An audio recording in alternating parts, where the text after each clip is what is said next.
안녕하세요. 생태형성과 생태정의 강의를 맡은 순천 덕신교회 최광선 목사입니다.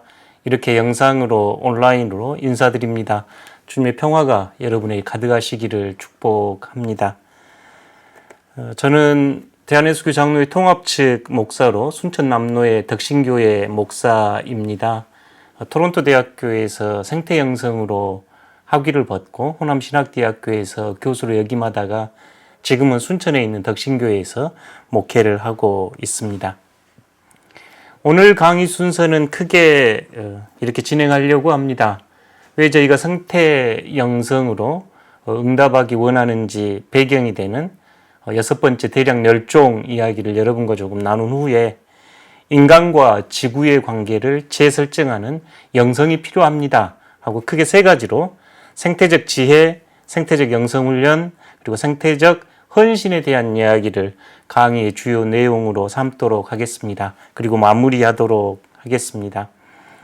저희가 대면으로 강의를 하면 질문을 받고 응답을 하고 이렇게 갈 텐데요.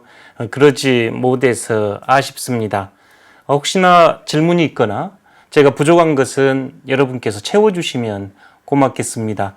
저도 이 길을 여러분과 함께 걷기 원합니다. 오늘 강의를 시작하면서 몇 가지 질문을 여러분에게 좀 드려보고 싶은데요. 여러분, 영성이 뭔가요? 생태 영성은 어떤 것이라고 생각하십니까? 곰곰이 쉽게 생각을 해봤거든요. 지성 그러면 저희가 어떤 지적 능력 이렇게 이해한다면, 영성 그러면 어떤 영적인 능력을 이야기할 수 있겠다. 영적인 능력이라고 그러면 하면 우리는 어떤 걸 이야기할 수 있을까 할 때 보통 저희가 7, 80년대 그 기도원 또는 순복음 생각하시면서 기도하고 찬양하고 어떤 그런 은사를 떠올릴 수도 있겠다 싶습니다. 그런데 생태 영성 또는 보다 성경적인 건강한 영성은 매우 관계적 언어고 실제적 언어입니다. 제가 영성에 대한 정의를 고민을 하면서 제 스스로 이룬 결론은 성경적이고 실제적이고 관계적 언어인 영성의 어원과 관련돼서 저희가 숨 들으시고 내쉬고 하는 그 숨으로 이해를 하면 좋겠다 하는 생각을 많이 하게 됐습니다.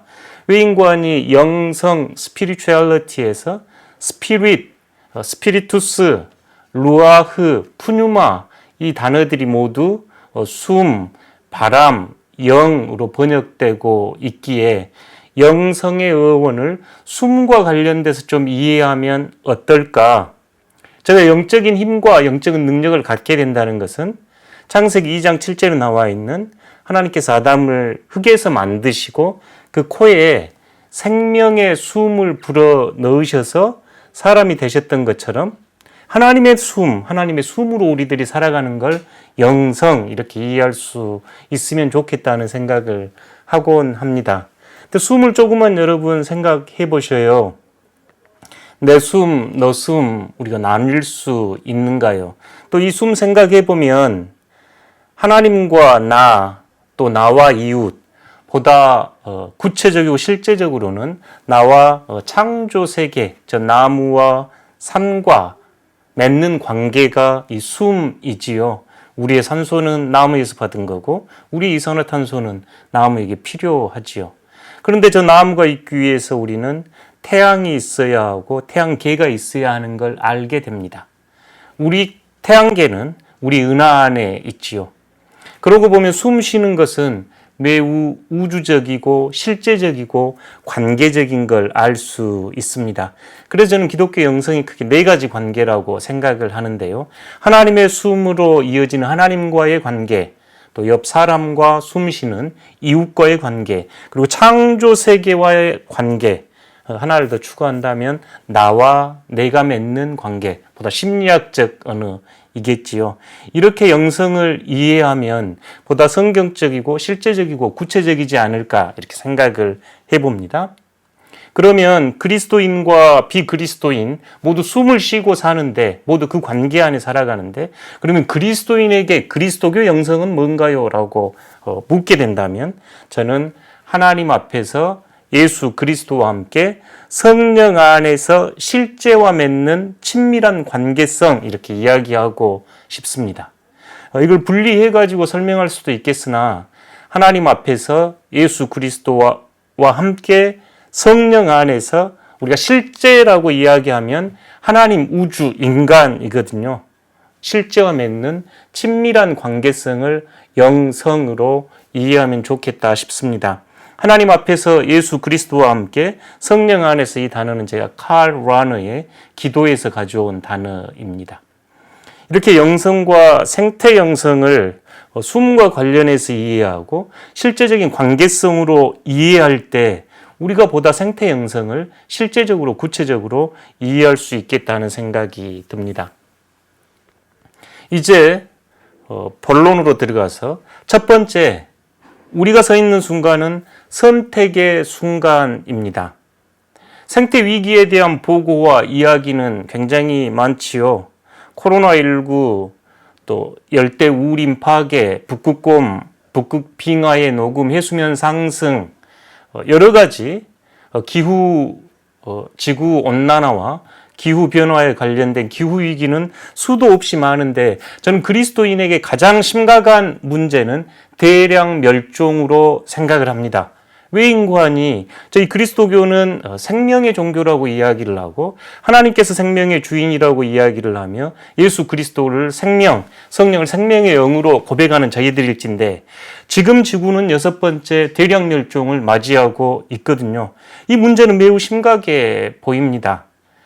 지구가 연대기를 나눌 때, 고생대, 중생대, 신생대 이렇게 연대기를 나눌 때 그 기준은 대량 멸종이거든요. 연간 10,000종 이상이 지금 사라져 가고 있고, 과학자들은 지금은 6번째 대량 멸종의 단계로 접어들었습니다 라고 보고를 하고 있거든요.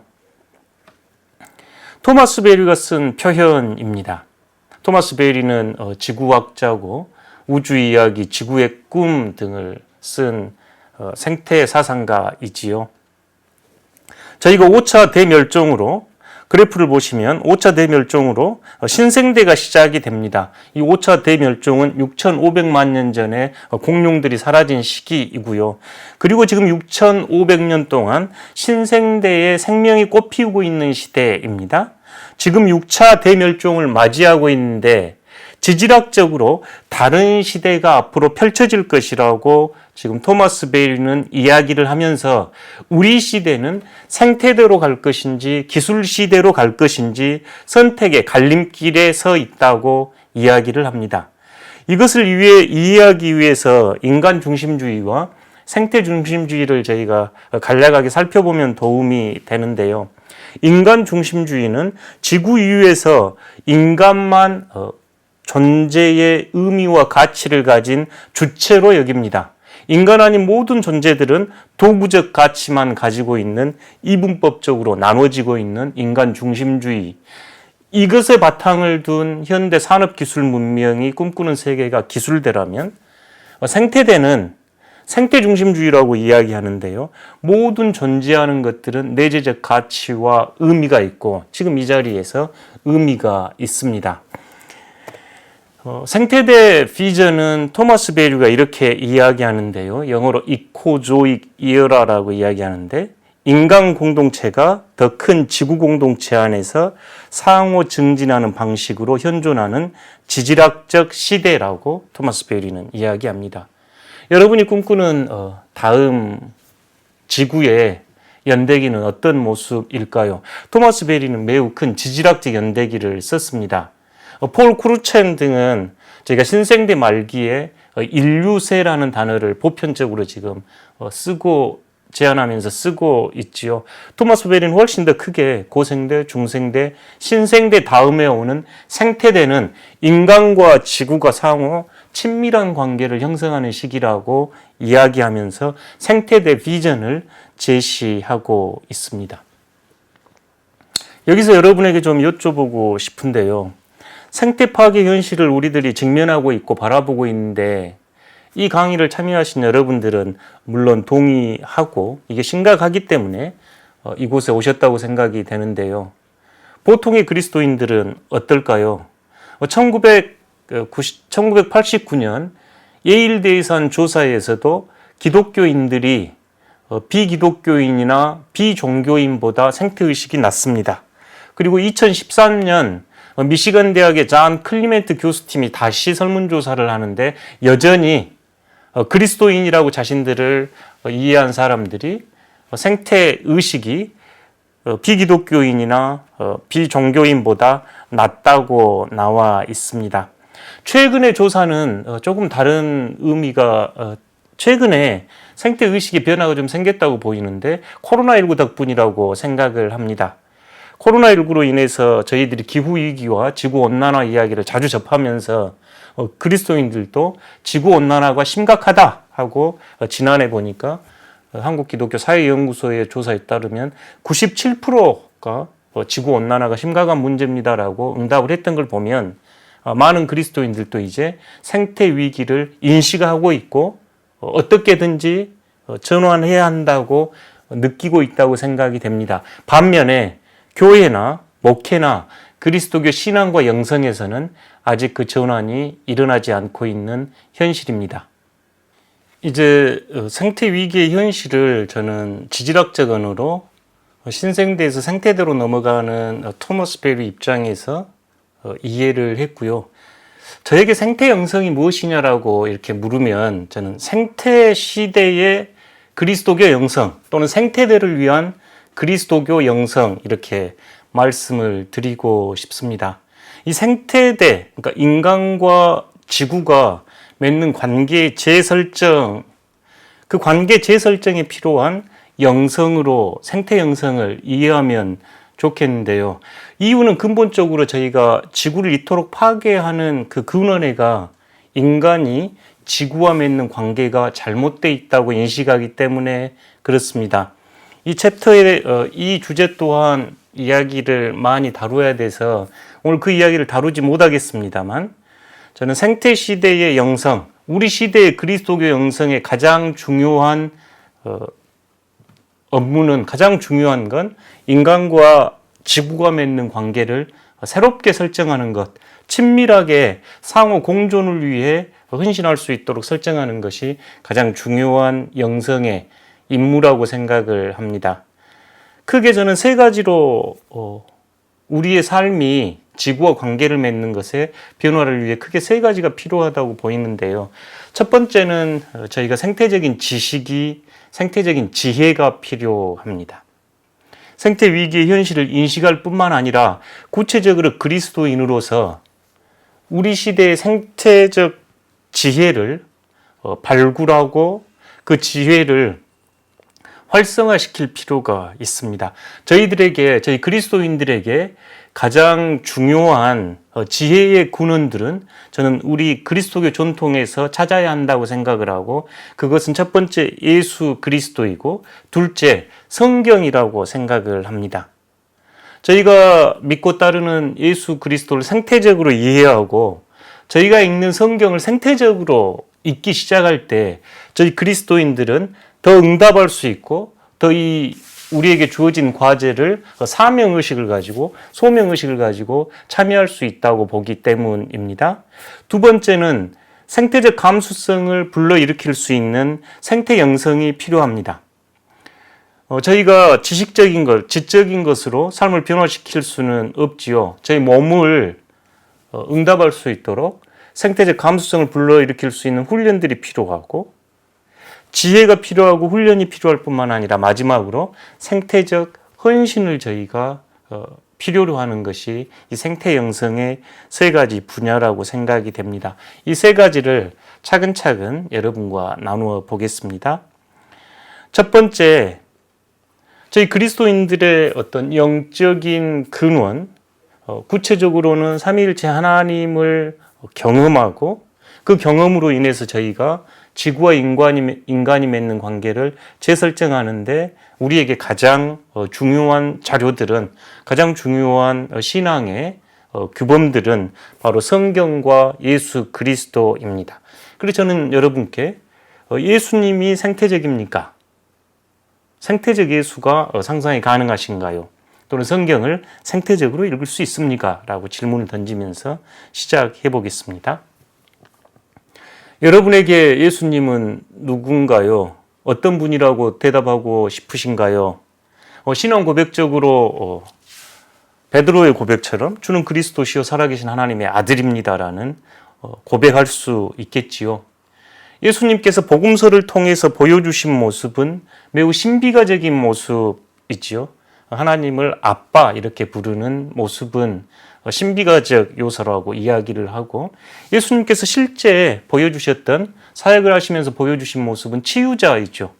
상처 입은 치유자 헨리나우에는 유명한 책이기도 한데요. 예수님은 치유를 하셨습니다. 치유와 구원은 같은 어원을 가진 단어였지요. 그 시대 상황에서 보면 예수님의 모습은 매우 혁명적인 모습이지요. 유대교가 가지고 있었던, 이스라엘이 가지고 있었던 모습을 전복시킵니다. 우리가 생각하는 혁명과 다를 수 있으나 예수님은 근본적으로 하나님 나라를 위한 혁명으로 초대했지요. 뿐만 아니라 예수님의 그 비유나 말씀은 구약 전통에서 위스덤 트레디션이라고 하는 지혜의 스승의 모습은 예수님의 모습이지요. 예수님은 여전히 우리의 스승이 됩니다. 케니스 베일리가 이제 중동을 이렇게 그 말 안장에서 연구했다는 표현 쓰는데요. 돌아다니면서 연구한 결과 시중에 책들이 상당히 나와 있는데, 케니스 베일리의 이제 관찰은 예수님은 매우 농촌에 사는 농부의 언어를 쓰셨고, 물론 목수를 포함해서, 그리고 예수님이 쓰신 언어는 매우 시적인 시인의 언어를 쓰신다, 이렇게 케니스 베일리가 이제 중동을 연구하면서 예수님에게 내린 결론이지요. 예수님은 조금 더 이제 우리가 생각을 해보면, 예수님은 우리의 가족의 범주나 이해의 범주를 인류 전체로 하나님의 뜻을 따르는 자가 내 형제요, 자매요, 어머니다 하시면서 가족의 단위를 단순하게 인간 정도, 혈연에 두지 않고 하나님을 아버지로 모시는 인류 공동체로 확대시켰고, 궁극적으로 부활하신 그리스도는 창조 세계의 모든 이들을 포함하는 만물의 주, 만유의 주, 만유의 그리스도이지요. 여러분에게 예수님은 어떤 분인가요? 저는 예수님을 생각할 때 인간의 가장 아름다운 모습, 만약 창세기에 하나님의 형상으로 지음받은 존재입니다라고 저희들 설명을 할 때, 예수님께서는 그 하나님의 형상이 온전히 드러나신 분, 이렇게 고백하고 싶고요. 개인적으로 저에게 예수님은 저를 변화시킨 분, 변혁의 중심에 있습니다. 결혼도 저에게 중요한 변화의 계기가 됐었고, 신학 공부를 한 것도 변화의 계기가 됐었는데, 그 모든 것보다 예수님을 통해서 제 삶은 변화가 됐고, 지금도 변화가 되고 있고, 앞으로도 변화될 것이라고 생각합니다. 그렇게 생각해 보면 예수님은 나에게 여전히 변혁의 중심에 있습니다. 이 변혁의 중심에 계신 예수님은 저에게 매우 소중한데요. 외인관이 나뿐만이 아니라 여러분도 변화시키신 분이고, 궁극적으로는 이 사회와 문화, 전 창조 세계를 변화시킬 분이 예수 그리스도라 고백하기에 변혁의 중심에 계신 그리스도에 대한 제 사랑은 아주 큽니다. 여러분에게 예수님은 어떤 분인가요? 예수님을 생태적으로 저희가 볼 수 있을까요? 어떤 글에 보면 당신이 어디 사는지 이야기해 주십시오. 그럼 제가 당신이 어떤 사람인지 알 수 있습니다라는 구절을 읽은 적 있는데요. 곰곰이 이렇게 제 스스로 삶을 생각해 보고 제 신학을 생각해 볼 때 제가 살았던 곳과 저의 경험과 저의 신학은 매우 일치하는 것을 알게 됐는데요. 저는 매우 촌에서 자랐습니다. 제가 어렸을 때는 전기가 들어오지 않았네요. 전기가 들어오지 않는 산골 마을에서 전기가 들어온 날을 기억합니다. 저희 집은 한참 나무를 뗐습니다. 한참 나무를 떼다가 기름 보일러가 들어온 날을 기억하고 있네요. 그러니까 제 어릴 적 경험 속에서는 앞산과 뒷산, 또 하늘, 또 마을 앞을 흐르는 자그마한 시내, 땅, 새들, 짐승들, 모든 것이 저를 구성하고 있는 요소들이라고 저는 늘 생각하거든요.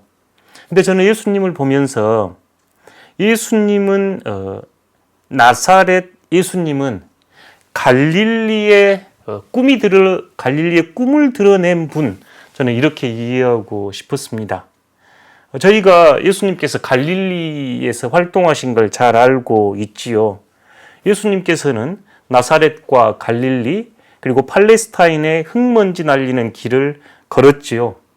성경에 보면 예수님은 광야, 외딴 곳, 빈들과 산에 머물기를 즐겼고 갈릴리 호숫가와 밀밭에서 하나님 나라의 원대한 꿈을 펼쳐 보였죠.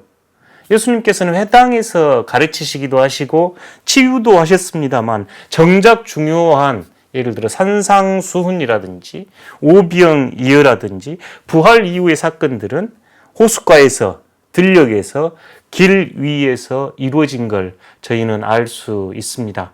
갈릴리의 모든 땅과 하늘과 풍경이 예수님을 통해 드러나 있지요. 제가 이 갈릴리 하는데 크게 도움을 받은 것은 르낭입니다. 르낭의 예수의 생애인데요. 19세기 프랑스를 대표했던 학자 르낭은 예수의 생애라는 책을 썼습니다. 역사적 예수 연구의 매우 초기 작품인데요. 후대의 역사적 예수 연구는 더 발전을 해서 르낭이 본 그 예수에 대한 이해는 훨씬 더 발전이 돼 왔습니다. 그런데 제가 주목한 것은 르낭이 발로 걸으며 산업혁명 이전에 밟았던 갈릴리에 대한 묘사와 예수님과 그 자연에 대한 묘사만큼은 매우 강력하고 의미 있다고 보입니다. 르낭은 이 갈릴리를 이야기하면서 예수는 이 도취시키는 듯한 환경에서 나고 자랐다.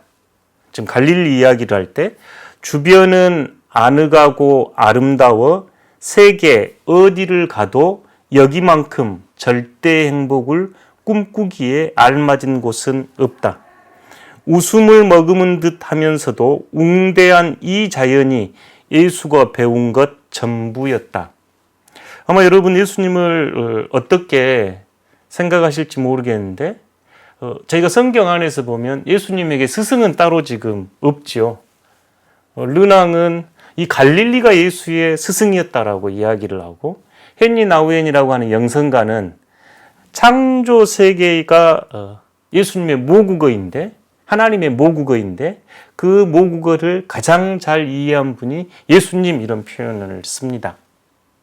사실 갈릴리의 하늘과 땅과 바람과 호수와 들에 핀 꽃과 하늘을 나는 새는 예수님이 꿈을 꾸고 예수님이 복음을 전하는데 매우 중요한 역할을 했다고 보입니다. 르낭의 표현처럼 절대 행복을 꿈꾸기에 이곳보다 더 아름다운 곳은 없었다. 이렇게 르낭의 표현을 우리가 상상하고 그 자리에 가 있어 본다면 얼마나 아름답고 얼마나 장엄하겠습니까? 르낭이 이 산상수훈 장면을 이야기하면서 이렇게 이야기하네요. 이 지역의 온화함과 다정함이 예수가 선포한 기쁜 소식에 크게 작용했다는 것에는 의심의 여지가 거의 없습니다. 저는 갈릴리를 가보지 않아가지고 갈릴리가 얼마나 아름다운지 실은 잘 모르겠습니다. 그런데 제가 르낭의 글을 좋아하는 이유는 르낭이 이걸 1850년대 이전에 갈릴리와 이스라엘을 다 밟고 50년대 중반에 1850년대 중반에 이 책 1세가 출판되거든요. 그러니까 산업혁명 이전에 차도 없고 전기도 없던 시절에 르낭이 갈릴리에 가서 지금 이 표현을 한 겁니다. 그러니 예수님 당시나 그 당시나 매우 비슷했을 거라고 보고 얼마나 온화하고 다정했을까.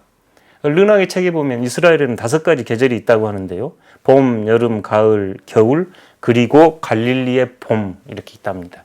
갈릴리의 봄이 그렇게 아름답다네요. 화려한 꽃이 만발하고 새들이 지저귀고 호수의 장관이 내려다 보이는 이 산, 그러니까 지금 저희가 산상수훈 생각해 보시면 됩니다. 저 하늘을 나는 새를 보라. 저들의 백합화를 깊이 생각해 보라 하셨던 예수님의 말씀을 떠올리면 좋을 것 같습니다. 아랍인들은 이 산을 신의 눈이라고 부르고 새로운 언약의 산, 축복의 산이라 부르는 지금 우리가 산상수훈이 펼쳐지는 곳에 대한 묘사입니다.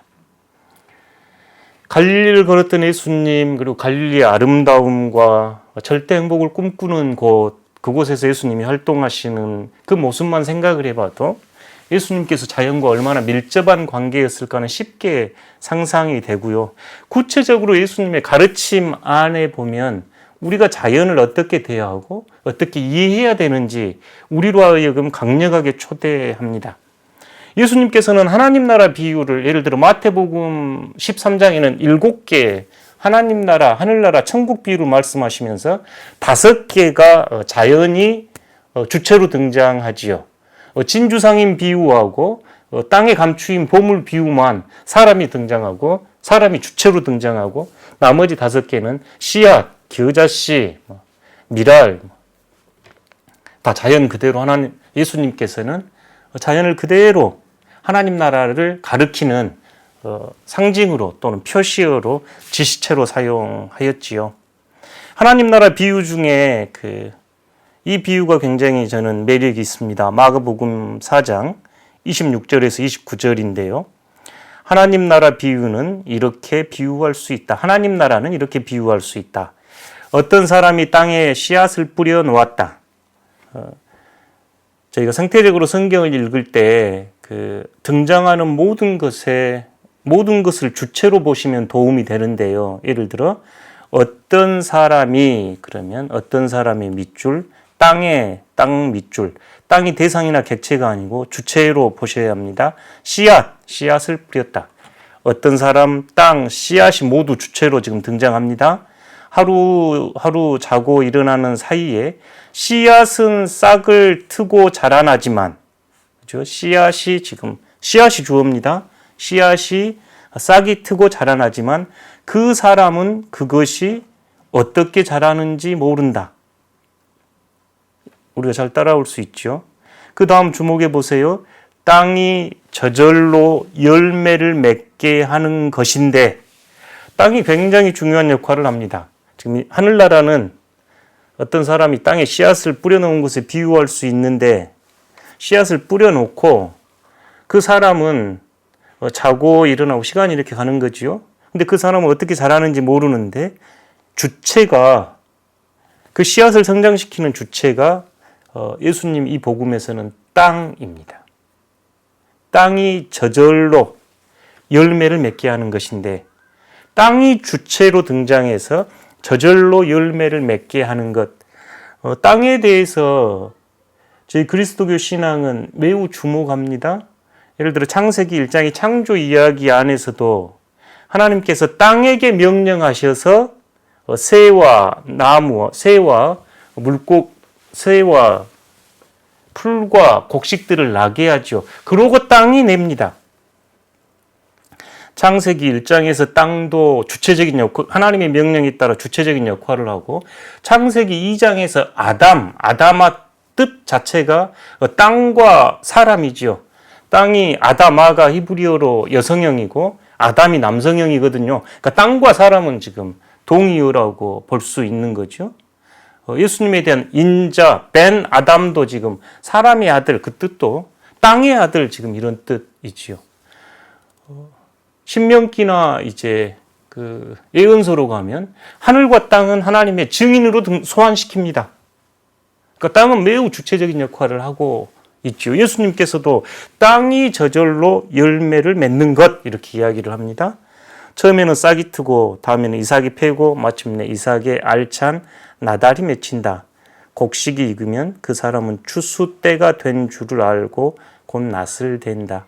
하나님 나라 비유를 말씀하시면서 우리의 시선을 예수님께서는 땅에 확 끌고 갑니다. 그러니까 우리가 땅이 한 평에 얼마 그렇게 여기고 살아가는데, 예수님은 이 땅은 저절로 씨앗이 싹이 나고 자라고 열매 맺게 하는 창조의 동역자이지요.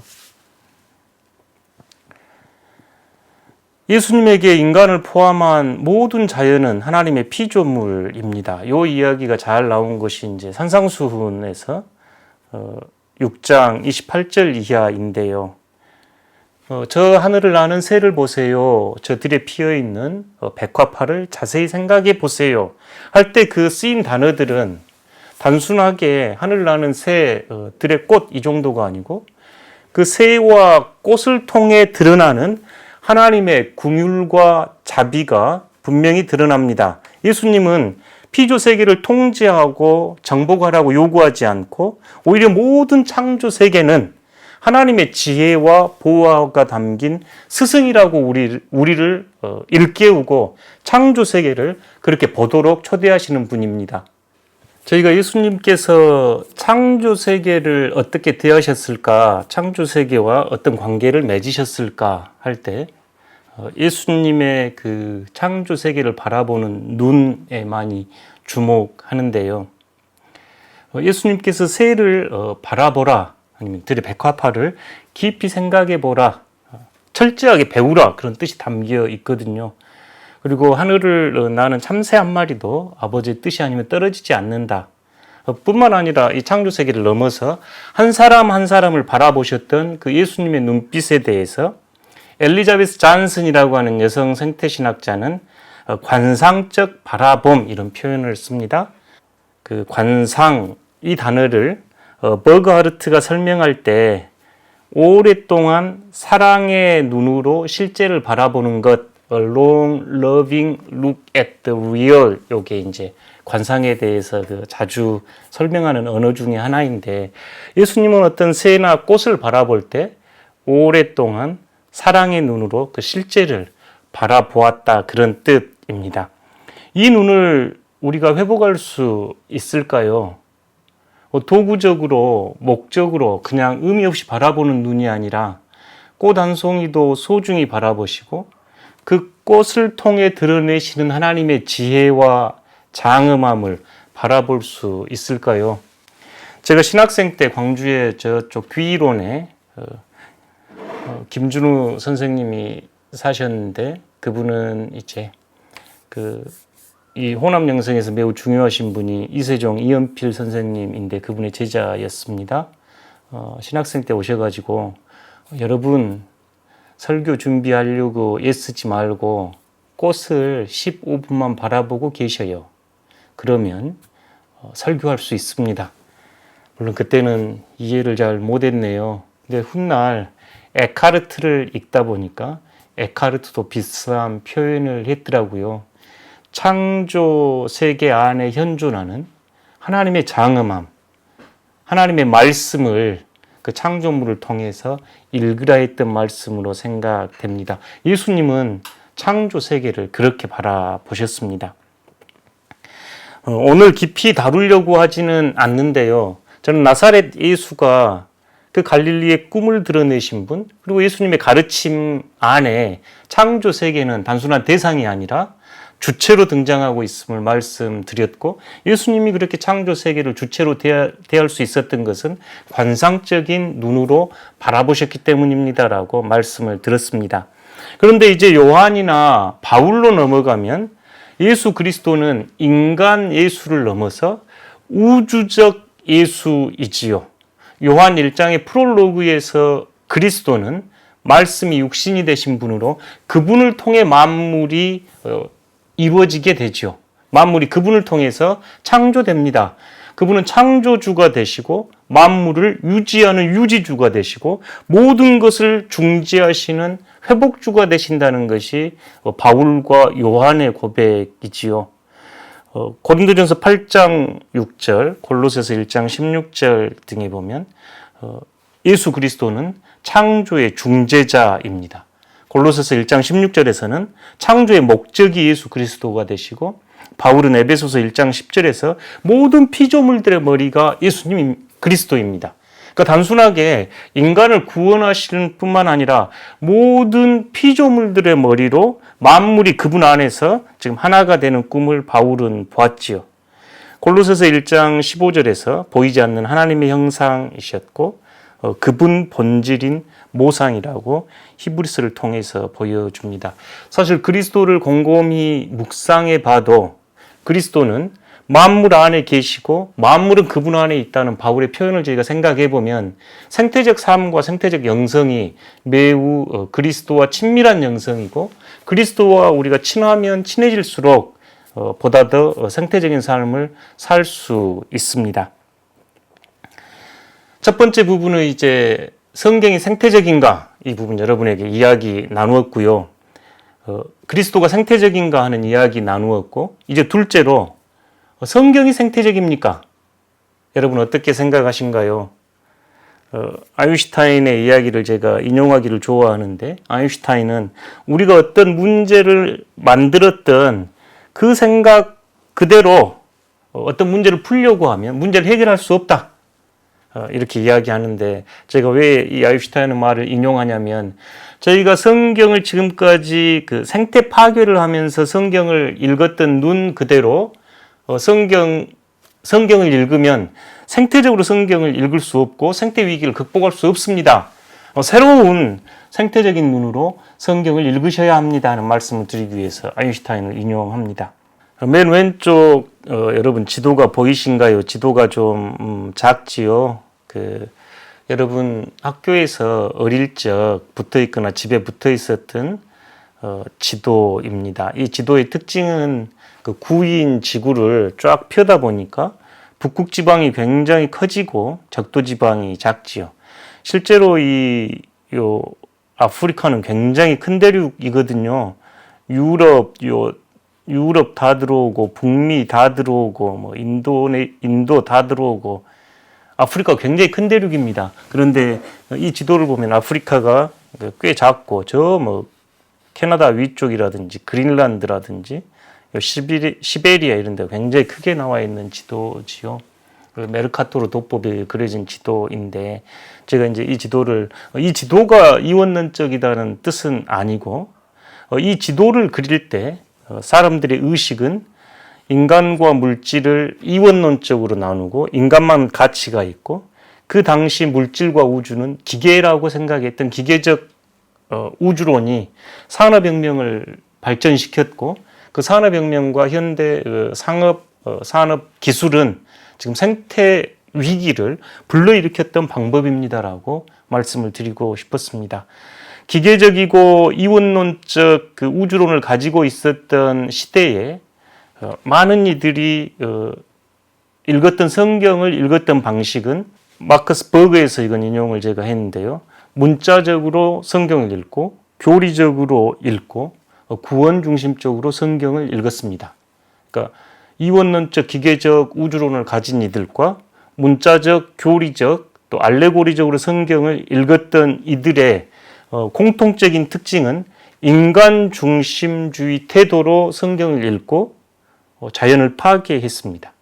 모든 가치와 모든 의미는 인간만 가지고 있다고 생각했기에 자연을 정복하고 파괴하라 이런 말을 정당하다고 여기면서 신앙생활을 했지요. 자연과 맺는 관계는 지배와 통제였습니다. 자연을 어떻게 통제하고 어떻게 지배하는 것이 인간 기술의 관건이라고 그들은 사명처럼 여겼지요. 그런데 그 결과 지금 우리가 직면하고 있는 6번째 대량 멸종이고 6도씨가 상승하면 인류가 멸망할 것이다. 그러면 생태적으로 성경을 읽는다는 것은 어떤 의미일까 할 때 우선 지구를 공동의 지구를 우리가 함께 거주하는 공동의 집이라는 차원으로 지구를 대하는 태도가 다릅니다. 다른 창발적 유기적 우주론 이 말은 현대 과학이 들려주는 우주론에 따르면 존재하는 모든 것들은 매우 밀접한 관계를 맺고 있고 지금 우리가 이 모습을 갖기 위해서 모든 것이 참여하고 있다고 들려주는 이야기입니다. 토마스 베리의 우주 이야기를 참고하시면 이 창발적 유기적 우주론이 갖는 영적 역동성을 여러분들 배우실 수 있을 겁니다. 마크스 버그는 기독교 심장에서 우리 시대의 성경 읽기는 역사적인 방법, 그다음 메타포적 방법, 성내전적 방법으로 성경을 읽어야 합니다 하고 제안합니다. 생태 중심주의로 넘겨보면 저는 생태 중심주의 이 단어보다 어떤 중심이 들어가면 주변이 생기거든요. 그러니까 생태 중심주의 이런 표현보다 하나님, 지구, 인간이 삼위일체적으로 하나님, 지구, 인간을 삼위일체적으로 이해할 수 있을까? 그런 단어가 있으면 좋겠다 하는데 사실 이제 신학에서는 그 인도 신학자 레이몬드 파니카가 코스모 테 안드릭이란 표현을 썼습니다. 코스모스는 우주고 테오스는 신이고 안드릭은 인간이란 뜻이었죠. 그러니까 하나님, 인간, 자연을 유포니에 따라 코스모 테 안드릭 이렇게 표현을 하는데 굳이 저희 이제 그 한국인의 언어로 한국인의 정서로 끌고 와 보면 천지인 삼재 천지인 삼재가 분리되지 않았다. 그러니까 중심이 따로 있는 게 아니라 하나님, 인간, 자연이 비분리적 존재라고 이해할 수 있을까? 그럴 때 자연은 매우 가치와 의미를 가진 주체로 등장합니다. 아까 예수님의 복음에서 땅이 주체로 등장했던 것처럼 말이죠. 그럴 때 인간과 자연이 맺는 관계는 주체들의 친교입니다. 나와 땅도 주체적으로 참여하고 저도 주체적으로 참여하는 주체들의 커뮤니언, 토마스 벨이 이야기인데요. 커뮤니언 오브 서브젝트, 이 시대로 우리가 전향을 꿈꿀 수 있을까? 그래서 하나님, 인간, 지구가 삼위일체적으로 이해가 되고 자연은 가치와 의미의 주체로 이야기가 되며 인간과 지구가 맺는 관계는 주체들로 친교로 이해하는 방식으로 성경을 읽는다면 보다 생태적으로 읽을 수 있지 않을까 하고 제안을 해봅니다. 크게 두 가지 이야기해보고 싶은데요. 두 가지로 들어가기 전에 린 화이트가 기독교가 가장 인간 중심주의 종교라고 비판을 했고 많은 성도들이 지금도 창세기 1장 28절을 인용해서 하나님이 그들에게 복을 주시며 하나님이 그들에게 이르시되 생육하고 번성하여 땅에 충만하라, 땅을 정복하라, 바다의 물고기와 하늘의 새와 땅에 움직이는 모든 생물을 다스리라 하시니라.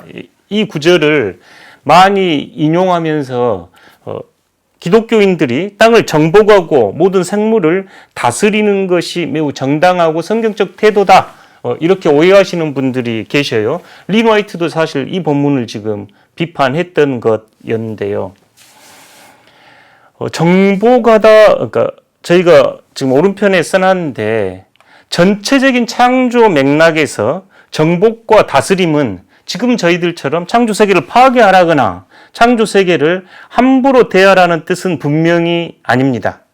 지금 정복하라는 단어나 다스리라는 단어는 성서학자들이 청지기 이론을 제안하면서 새롭게 번역을 하고 새롭게 도전을 주는데요. 이때 정복하다나 다스리다 쓰였던 표현들 까바시나 라다는 그 당시에 왕이 그 영토를 다스리는 돌봄의 의미가 더 강하다고 이야기하고 현대 영어 번역 성경들에는 대부분 도미니언보다는 care for나 serve라는 단어를 더 즐겨서 번역을 합니다. 다스린다 이 말은 없애고 파괴시키다 이런 뜻이 아니라 가장이 집안을 돌보다 이럴 때 쓰는 표현이거든요. 그러니까 정복하다, 다스리다 이런 번역이 왜곡되고 잘못됨으로써 마치 그리스도인들이 창조 세계를 파괴하는 것이 정당하다라는 근거 본문은 될 수 없지요. 땅의 역할에 대해서는 방금 이야기를 했고 땅은 창조의 동역자이고 제가 땅을 생각해 볼 때 2장 15절이 저희가 1장 28절만 성경에는 있는 게 아니라 2장 15절도 있거든요. 2장 15절에는 하나님께서 에덴 동산에 아담에게 명령하면서 그 에덴 동산을 경작하고 돌보라고 이야기합니다. 지키라고 이야기하죠. 그러니까 창세기 1장에 정복하고 다스리라는 말씀만 있는 게 아니라 에덴 동산을 경작하고 돌보아야 합니다 하는 이런 본문들을 가지고 상호 보완하면서 성경을 읽어야 하지요. 그런 시도들 중에 크게 두 가지만 소개를 좀 해보고 싶은데요. 첫째가 그린 바이블입니다. 저희들이 가진 성경에 예수님 말씀에 녹색 빨간색이 쫙쫙 쳐져 있는데 그걸 이제 레드 적색 은총 이러면서 이제 그린 바이블은 생태적 구절에 녹색을 칠해서 그린 바이블 이런 책인데요. 2008년에 미국에서 발간이 됐고 아직 국내에서는 번역이 되지 않았는데요. 이 팀은 이렇게 이야기를 합니다. 성경 안에는 창조 세계와 지구 돌봄에 대한 수많은 구절이 있습니다. 이런 구절은 명확합니다.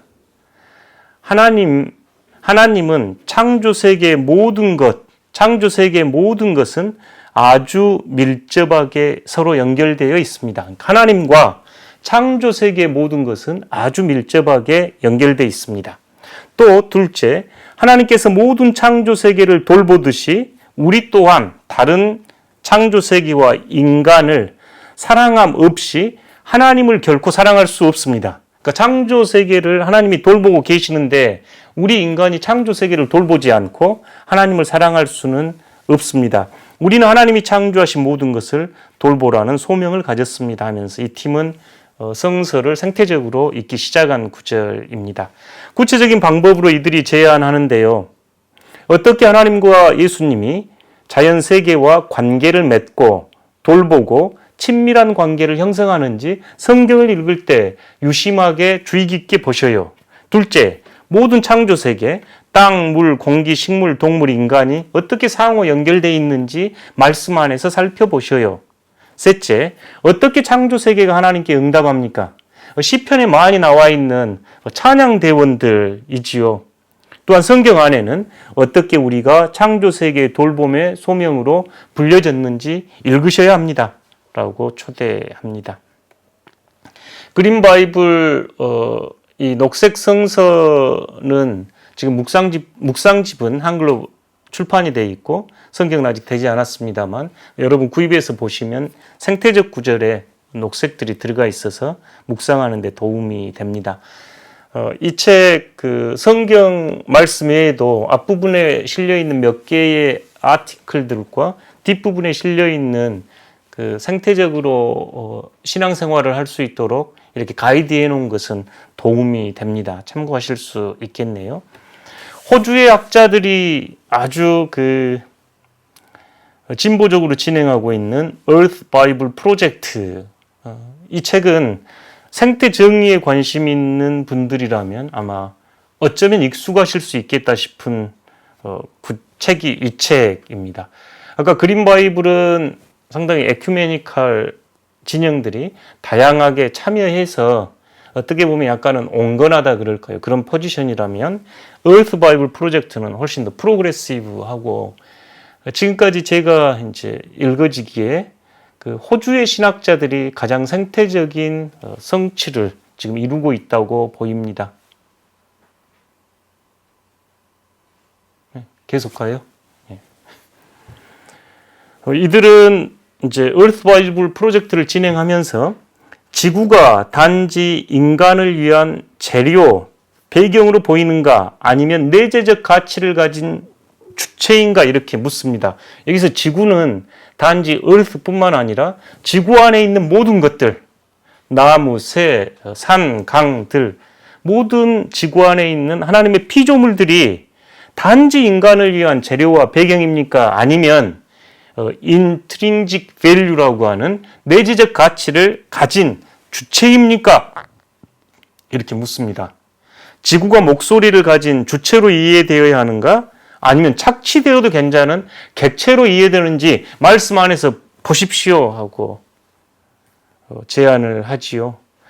성경을 생태적으로 읽으려는 학자들에 의해서 발전되고 있고 지금도 진행 중에 있습니다. 이분들은 6가지 생태 정의 원칙에 따른 성경 읽기를 제안합니다. 하나씩 조금 소개해 보겠습니다. 서양의 성서학자들인 우리는 오스트레일리아에서 지금 나왔기에 서양의 성서학자라고 이야기를 합니다. 우리들은 성경을 읽는 방법으로 오랫동안 인간 중심주의, 교부적 그리고 남성 중심주의에 찌들어 있다. 이런 방법은 지구의 가치를 무시한 것으로 계속하여 성경을 읽는 방법에 영향을 미치고 있다는 것을 인식하라. 그러니까 첫 번째 저희가 성경을 여전히 인간 중심적이고 교부적이고 그러니까 페이트리아키컬하다는 뜻이죠. 남성 중심적 엔드로센트릭 찌들어서 성경을 보고 있는 것을 인정해라. 그렇게 성경 보는 것은 지구와 창조 세계가 가지고 있는 내재적 가치를 무시하면서 읽은 것이다라는 것을 먼저 인정해라 이렇게 이야기하고 합니다. 두 번째, 선포하라고 하는데요. 성경을 읽기 전에 우리가 인간 공동체 한 사람으로서 지구와 창조 세계를 파괴하고 억압하고 그리고 지구 공동체의 존립을 위태롭게 했다는 사실을 선언하라. 내가 책임 있습니다. 라는 자세로 성경을 읽어라. 지금 이렇게 이야기하죠. 셋째, 점차적으로 성경과 대화를 통해 우리 자신이 멸종 위기에 있는 지구 공동체 일원이란 사실도 의식하라. 그러니까 다른 피조 세계만 사라지는 것이 아니라 우리에게 책임이 있을 뿐만 아니라 너희들도 멸종할 수 있는 지구 공동체의 일원이라는 것을 인식하고 성경을 읽어라. 이렇게 읽을 때는 자세가 좀 다르죠. 넷째, 성경 본문 안에서 지구가 주체라는 사실을 인식하는 것으로 이성적으로 분석하는 방법이 아닌 공감적 관련성을 추구하라.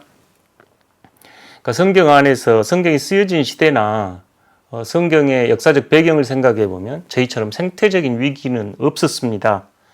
그런데 예를 들어 공감적 관련성을 추구해라 이 말은 예를 들어 시편의 시인들이 모든 하늘아, 땅들아, 땅에 있는 모든 동물들아, 모든 사람아 하나님을 찬양하라. 예를 들어 시편 148편에 이럴 때 모든 존재가 하나님을 찬양하고 하나님을 영화롭게 하고 하나님의 그 사랑받는 피조 세계구나. 이런 것은 어떤 이성적으로 분석하는 것이 아니라 공감적으로 관련성 있게 이해하는 것이라고 이들은 이야기합니다. 다섯 번째, 지구 정의의 근거를 찾고 지구와 지구 공동체가 억압을 받는지 침묵하는지 해방되는지를 본문 안에서 규명하라. 그러니까 창조 세계가 본문 안에서 억압받고 있는지 침묵하는지 해방되는지를 본문 안에서 규명하라. 이런 경우는 지금 대표적으로 그 해방신학의 성서 해석학을 수용한 겁니다. 여섯 번째, 지구의 목소리와 억압받았던 지구 공동체 목소리를 분별하고 회복할 수 있는 성경 읽는 기술을 개발하라. 이 방식들이 생태 정의 방식으로 성경책을 읽을 수 있는 6가지 원칙 이렇게 Earth Bible 프로젝트 팀은 제안합니다. 제가 첫 번째 생태적 지혜에서 예수가 생태적입니까? 성경을 생태적으로 읽을 수 있습니까? 이 두 가지를 우리 그리스도인들의 생태적 지혜의 근원으로 삼읍시다 라고 이야기했다면 이제 둘째, 그렇게 읽고 체험한 것을 영성훈련 통해 생태적 감수성을 불러일으켜야 합니다. 그러니까 신앙생활과 기도생활과 영성생활 안에서 생태적 감수성을 불러일으킬 수 있는 영성훈련 또는 스피리추얼 포메이션이라고 그러죠. 영성 형성을 저희가 해야 합니다. 우리 시대의 영성의 가장 중요한 과제는 인간과 지구가 맺는 관계 재설정에 있고 인간은 지구의 건강을 위하여 복무할 수 있는 영성이 생태 영성입니다. 그 둘을 위해서 창조 세계가 거룩한 복음이라고 했던 저희 신앙 전통을 저는 회복해야 한다고 생각합니다. 몇 가지만 소개해 보겠습니다. 로마서 1장 20절 자주 인용하는데요. 모든 피조물은 하나님의 보이지 않는 본성, 그분의 영원한 힘과 신성을, 여기서 조물은 피조물입니다. 하나님의 보이지 않는 힘과 신성을 피조물을 통해서 알아보게 했으니 여러분 죄 지으면서 그 죄 짓지 마십시오. 지금 바울이 하고 싶은 이야기는 그거였어요. 우리 인간들이 하나님이 지으신 피조물을 통해 그분의 보이지 않는 본성과 그분의 보이지 않는 힘을 알 수 있습니다. 라고 바울이 이야기하지요. 도로테 졸레는 한없는 경이로움 속에서 관상은 시작된다. 기도가 시작된다고 이야기하고 햇셀은 한없는 경이로움 속에서 하나님의 현존을 알아보게 된다. 이렇게 표현합니다. 그러니까 창조 세계가 거룩한 복음으로 우리에게 다가올 때 우리는 기도하게 되고 하나님을 알아볼 수 있다는 신비가의 이야기이지요. 몇 개만 이야기를 좀 해보고 싶은데요. 어거스틴입니다. 어거스틴을 인용하는 이유는 어거스틴이 매우 인간 중심적이고 죄 구원 중심의 영성에 토대를 제공했다고 보기 때문입니다. 그럼에도 불구하고 어거스틴의 이야기 안에는 생태적 교훈들이 많이 있는데요. 예를 들어 하나님의 페이지가 당신에게 책이 되게 하십시오. 그러면 당신은 성경을 통하여 하나님의 음성을 들을 것입니다. 또한 모든 세상이 책이 되도록 하십시오. 그러면 당신은 하나님을 보게 될 것입니다. Two Books Tradition이라고 하고 자연이 거룩한 성경이라고 하는 트레디션은 초대교회 교부들부터 가지고 있었고 성경 안에도 곳곳에 들어있는 사상이지요. 바젤 이야기입니다. 저는 창조 세계가 당신을 관통하기 원합니다.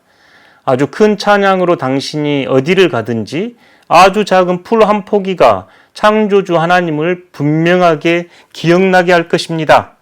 풀잎 하나, 작은 먼지 하나도 당신의 모든 마음을 사로잡기에 충분하여 그것을 창조하신 분의 솜씨를 관상하게 합니다. 제가 성 프란체스코 찬미 받으소서는 너무 유명한 이야기이지요. 태양을 형님, 달을 루님, 불을 형님, 물을 루님 이렇게 불렀던 프란체스코는 린 화이트가 기독교를 비판할 때 프란체스코와 같은 신앙을 가지면 당신들 생태 위기 극복할 수 있을 겁니다 하고 대안으로 제시했던 분이죠. 보나벤투라 넘어가겠습니다. 토마스 아퀴나스 이야기는 좀 인용해 볼게요. 토마스 아퀴나스나 그 많은 사상가들은 창조 세계 안에서 삼위일체 하나님의 현존을 발견했습니다.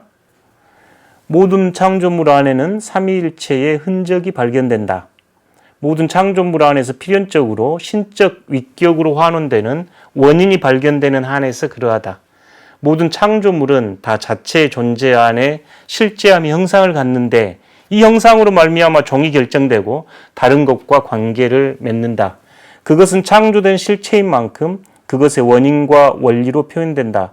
또한 이러한 방식으로 원리 없는 데서 온 원리이신 아버지의 육격을 드러낸다. 마찬가지로 그것이 어떤 형상과 종을 갖는 만큼 말씀을 표현하는데 이는 기술에 의해 만들어진 것의 형상이 공작인 개념으로부터 존재하게 되는 것과 같다. 그것이 질서관계를 갖는 만큼 그분은 사랑이심으로 성령을 표현하는데 왜냐하면 다른 어떤 것에 미치는 효과의 질서는 창조자의 의지로부터 있는 것이기 때문이다. 그러니까 모든 존재 안에서 삼위일체 흔적을 발견하고 성부, 성자, 성령이 그 안에서 발견되는 것을 아퀴나스는 이야기하지요. 에카르트 이야기하겠습니다. 에카르트는 모든 피조물이 하나님으로 충만하며 한 권의 책임으로 설교를 듣고 용서를 받을 수 있습니다. 이런 이야기를 했네요. 만물 안에서 하나님을 느끼십시오. 하나님은 만물 안에 계시기 때문입니다. 개개의 피조물은 하나님으로 가득 차 있습니다.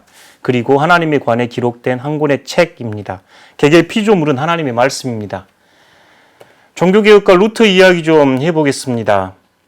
하나님은 단지 성경책에만 복음을 기록하지 않았습니다. 그분은 또한 나무들 위에 꽃들과 구름과 별들의 복음을 기록하셨습니다. 모든 창조 세계는 가장 아름다운 책임의 성경입니다. 그 안에서 하나님은 자신을 묘사하셨고 그리셨습니다. 우리의 집, 들, 정원 그리고 모든 것이 성경으로 가득 차 있습니다.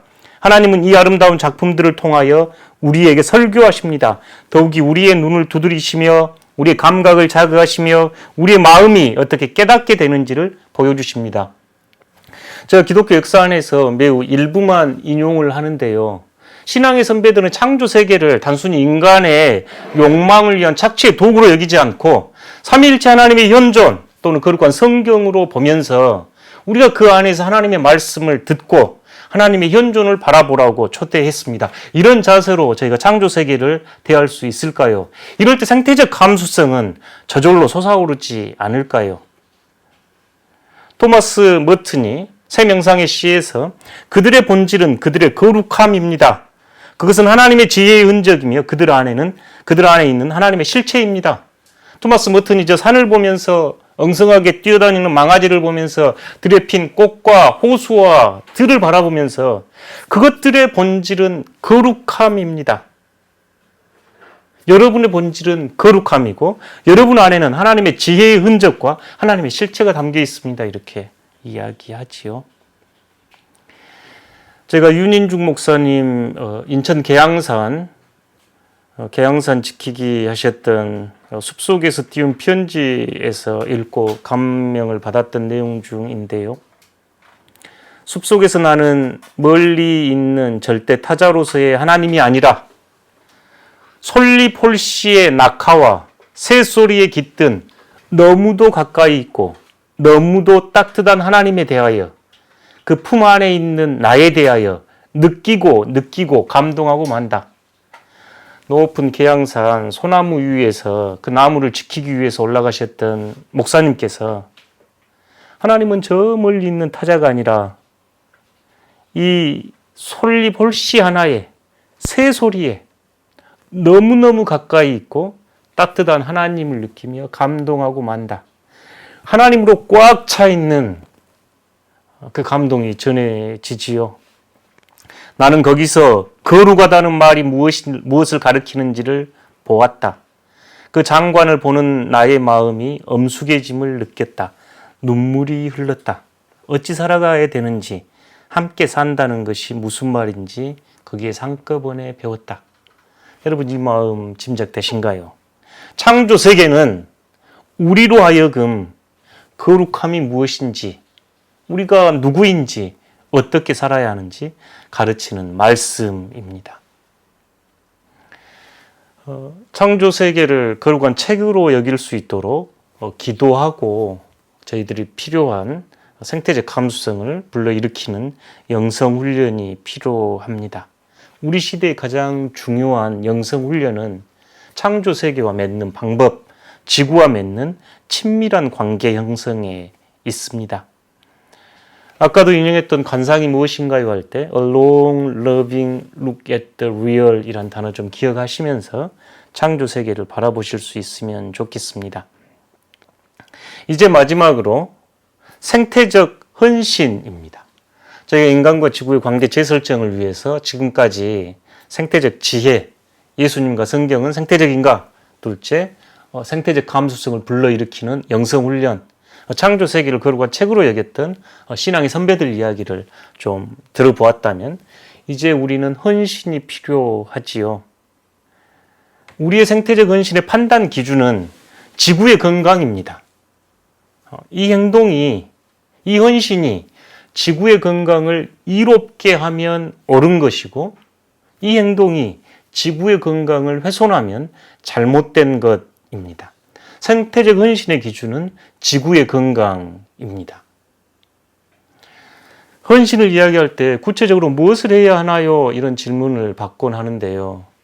제가 언제 테드 강연을 들으면서 Three Golden Circle이라고 하는 그 강의가 좀 기억에 남았는데 가장 중요한 게 내부의 핵심적으로 why, 왜이고 그 다음 조금 더 큰 원이 how, 어떻게이고 제일 주변에 큰 원이 what인데 저희들이 너무 쉽게 무엇을 해야 할까요로 넘어가지 말고 왜 해야 할까요에 조금 더 근본적인 질문을 던지고 그 근본적인 질문 안에 레디컬한 우리의 응답이 나온다고 보여집니다.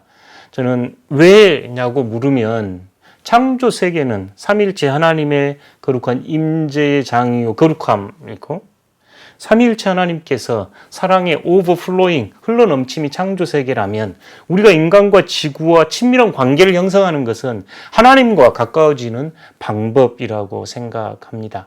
어떻게 할까요? 민주적이고 합리적으로 접근하십시오. 무엇을 해야 하나요? 구체적으로 우리들의 놓여있는 상황 안에서 할 수 있는 것들부터 합시다. 생태정의 개념은 이제 가장 가난한 자와 지구가 같은 약자이고 함께 고통을 당하고 있다는 인식이지요. 보프의 언어입니다.